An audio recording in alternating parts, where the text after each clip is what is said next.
What's up, everybody? Good morning, good morning, good morning. We are back with another video. It's been a while. It's been like a month. Yeah, so we are back in our property up here in Baltimore. If you haven't watched our last couple videos, we bought a property and we're executing the BRRR. Our strategy on this property, and that's to buy, rehab, rent, refinance. And we are going to walk you guys through the process and how it works and how it can be so beneficial. Yeah, so real quick, just to remind you all the numbers on this deal, we bought the property for $38,000. $38,000. We're putting $50,000 into the property, and then we're going to actually rent the property out for about $1,500 a month. And then we're going to refinance and pull our money out of the property so that essentially we don't have any money tied into the property. And the property, once we're done, will be worth $175K. That's once we're finished. And we'll be all in it for, right now we're all in it for $75,000, but we'll be all in around $120,000 once we execute the cash out refinance. So let's talk about what we're going to do with the money that we're going to pull out once we refinance, and how we're going to use that same money to purchase another property. So that's what we mean. I'm not sure if you guys seen some of our videos or our Instagram posts where we talk about using the same money over and over and over again to basically continue to invest in properties and to build wealth. Exactly. So this is how you can buy multiple houses without having to save up a new down payment every time you want to buy a house. And it's called the BRRR strategy. We're going to spend a lot more time over the next year showing you all this process, because we're going to be doing a lot of these deals. Actually, we have another property under contract to purchase. We close on it next week, about 15 minutes from here. And we're going to do the exact same thing. So, all right, we've talked enough. Let's show you all the updates since we've last been here. All right, so we're inside the property. These are some old drywall sheets.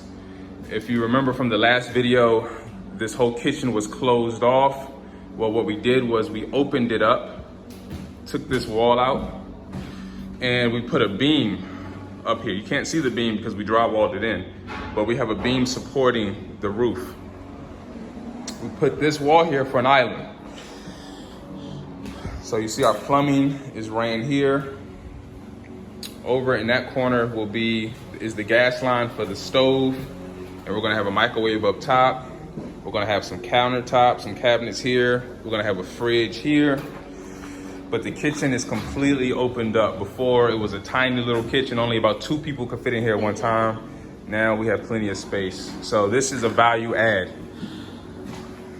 We kept everything else pretty much the same. You see all these wires hanging from the ceilings. This is all the new electrical that we ran. This is where the recess lights are gonna go.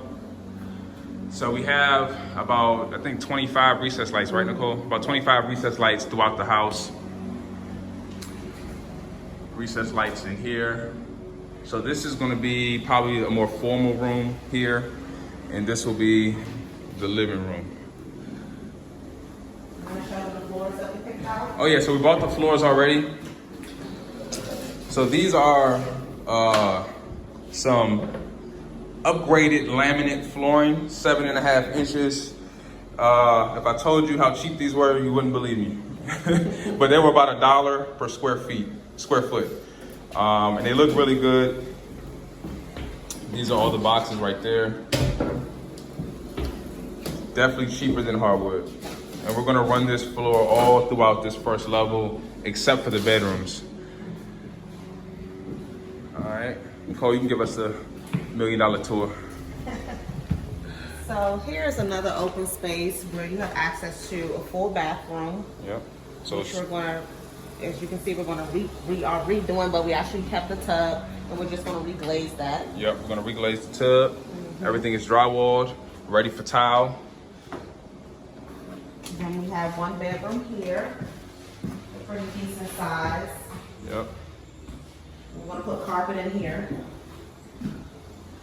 Yep, this bedroom is pretty, just gonna paint, put carpet in here, and put a nice little ceiling fan.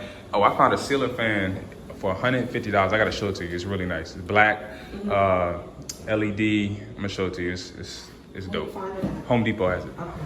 Home Depot came out with this new black ceiling fan. It's real modern. It's the second bedroom. This has like this closet is pretty deep. Yep. It's a little weird, but it's pretty deep. It can definitely be used. And bigger than the other closet. So one thing that we do have to do is this window is cracked. So we have to find a glass company that's going to actually fix this window instead of replacing the entire window, which could take 4 to 8 weeks.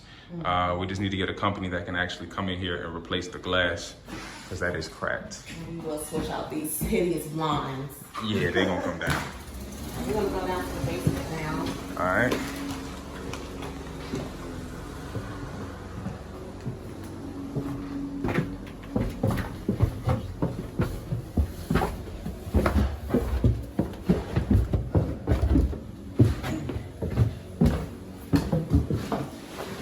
Oh, so this looks a lot different. Yes, a lot more different and better. Yeah, we opened this whole area out. This used to be all framed in, closed. All of this is opened up. We have a closet back here. Pretty deep closet, enough for storage. Our new HVAC system is back there. And also, Here as well. yeah, we also have the exterior condensing unit right here. Let them know how important it is to cage your unit when you're Absolutely. So we have this cage here. This cage costs about $350, but it protects this unit. We will definitely spend $350 to protect the $2,000 unit 100% of the time. So we didn't want to leave this exposed. It's all protected, locked in.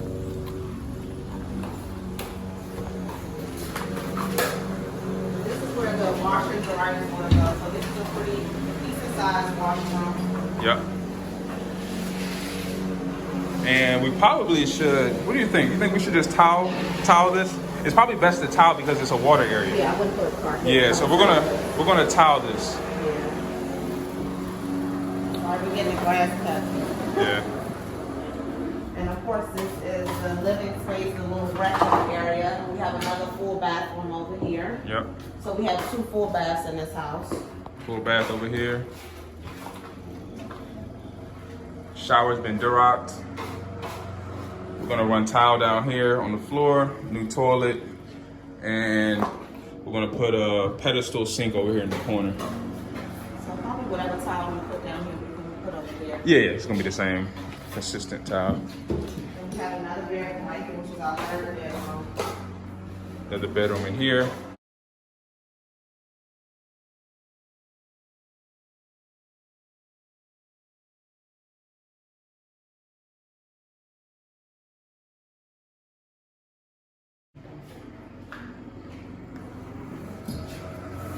But right now we're in the drywall mudding stage of the project. So we just showed you all the property. We are, I would definitely say, around 50 to 60% complete. We're going to be done in 30 days. I don't care what we got to do. We got to get done. This project is taking longer than we expected. So we have another project. Exactly. So this was supposed to be a 90-day project, and we've been in it for 90 days. So we got to make up some time. So the next video we do, you're going to see some drastic change. But speaking of change, the next items that we need to do are actual trim, paint. That's going to be part of the next step, and also tile. So we're going to start tiling the bathrooms and putting in the, interior doors too. Interior doors, then the trim, and then the paint. So then once we're done that, we'll be 80% done, and really after that, it'll be just kitchens. Oh, and by the way, the kitchen guy will be here today. He's going to measure the kitchen, and kitchen is pretty self-explanatory. I mean, it's not that crazy. We got to do some measurements for the countertops or something you mentioned. We need to measure the bathroom for the vanity. Oh. But kitchen guy will be here today. He's going to measure the kitchen. We're going to get the kitchen ordered. Kitchen usually takes about 2 weeks to get here. So in 2 weeks, we have to get the drywall, paint, interior doors, and bathroom tile done so that the kitchen will be installed next. And then we'll be virtually finished after that. So really 30 days or less. So we'll probably start marketing in like 2 to 3 weeks, yeah. like a pre-market. And speaking of that, a lady called me. She walked by the property earlier this week, and Rodolfo, our contractor, gave her my number, and she called me and she wants to put in an application for a rental. So she lives in the neighborhood. She saw the place being remodeled, and she wants to apply. So hopefully we can lock in a renter within the first 30 days of us being done. Yeah, I don't think it will be a problem. Yeah, I don't think so either. No. Not at all. Yeah, that's the easy part. Yeah. So yeah. All right, y'all. Real quick, we're gonna see if we can find another property in the neighborhood to see really what the competition looks like in regards to not only rentals but also resale value.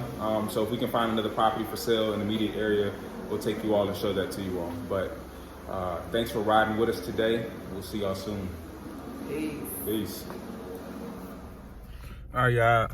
All right, guys. Before I leave Baltimore, I'm actually at a property right around the corner from our property that's listed for sale. So I'm actually gonna go take a look at it real quick.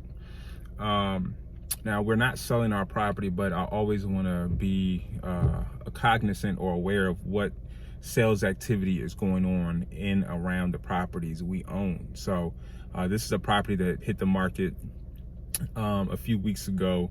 It's listed for $215,000. I want to go take a look at it just to see what quality of work people are getting for $215,000 in this neighborhood. So let's go take a look at it. Okay, so we're inside the property. Not bad at all. Can't figure out how to get the lights on though. Let's see. So none of these light switches work. Okay, so none of these are controlling the recessed lights. But anyways, they got new hardwood floors down.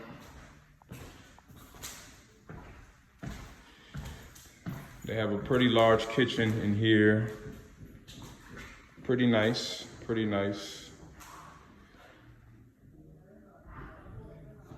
Let's see. So these lights work.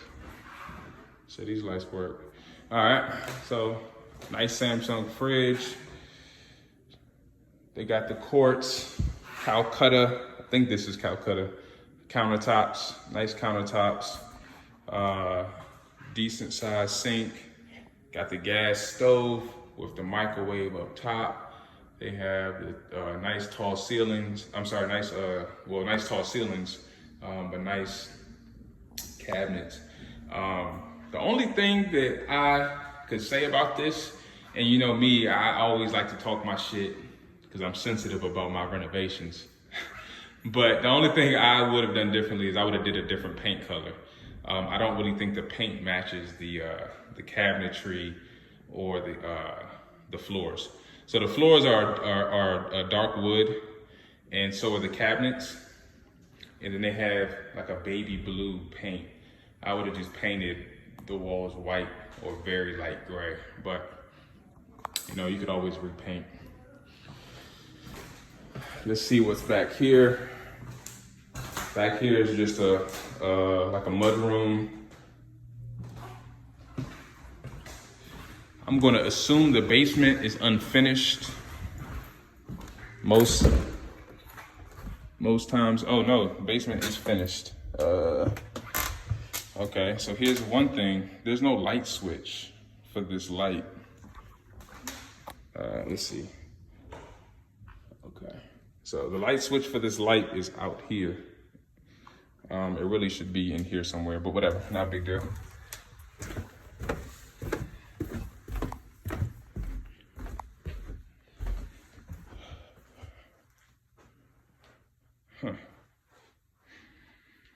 Okay. Few things about this basement. It's carpet down here. I mean, obviously you all can't smell anything, but it smells like water. It smells like, it smells like mildew. It smells like mildew down here. So there's probably a water or moisture issue down here somewhere. It's very humid, or kind of, you feel the moisture in the air down here. Yeah. So you got a full bathroom down here. Got a full bathroom. Not bad.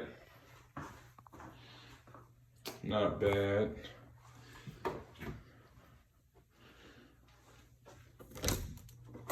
Got your hot water heater.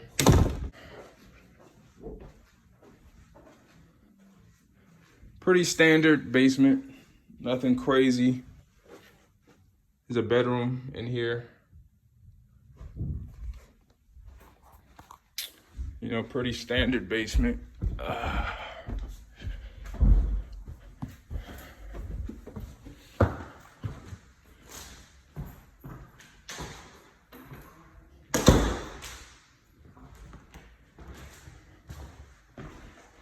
Let's go upstairs.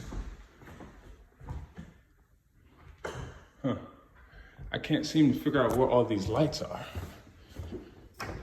Just so you know, when you walk into, and this is a piece of advice,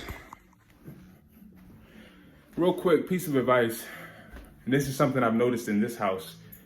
Before you walk into a space, you should have a light switch to turn on the light in the space you're walking into. So you shouldn't have to walk past the light to turn the light on.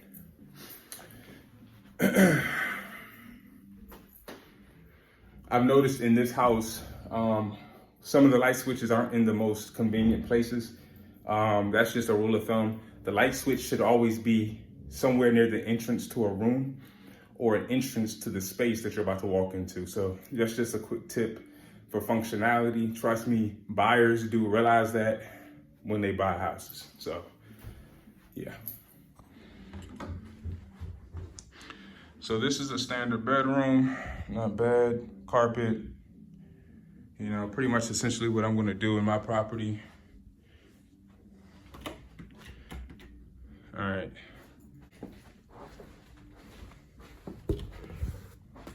This is the master here. Has a bay window, a lot of light, not bad, not bad.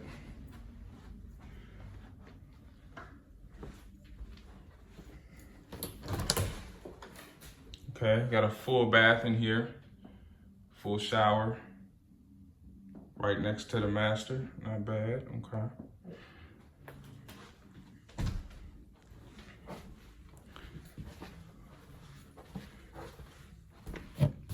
And then another bedroom back here as well. So this is a 3-bed or 4-bed, 2-bath house. Not bad. I mean, I would assume this was probably a rental at one point, and then they came in and did some repairs to it, some upgrades. Other than the light switches and the choice of color of paint, this isn't a bad house right here. Now, do I think they'll get $215,000? It's listed for $215,000. I don't think they'll get $215,000, but they'll probably get somewhere around $195,000, $200,000. Now, they probably should have staged the house, but you know, it is what it is. All right, y'all, I just wanted to show y'all another house that's in the neighborhood that's for sale. Just one, so that I could be aware of what houses are worth. You always want to know what your houses are worth in the neighborhood that you're buying the houses. You just want to always have your pulse on the market. So I know that 4-bed, 2.5-bath houses, 4-bed, 2-bath houses are being sold around $200,000 in this neighborhood. This one itself is listed for $215,000. It'll probably sell somewhere around $200,000. So, all right, y'all, we're gonna keep doing these videos. I'll holler at y'all later. Peace.